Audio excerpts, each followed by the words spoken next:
Okay, this is a marble floor that we just finished. Unfortunately, I didn't get a lot of before pictures as usual, but this was basically polished out, and you can see they have an amazing chandelier here. You can see the reflection of the chandelier in the marble. Lots of light refraction. This is what we're looking for. Look at that. So we're just going to take a quick walk through.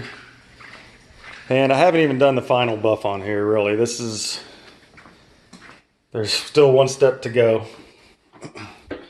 But I just wanted to make sure that any of you guys that are out there interested in having marble, travertine, any kind of natural stone resurfaced, bring that shine back, we could do that for you. We moved some of the furniture back. We're getting ready to move some more back.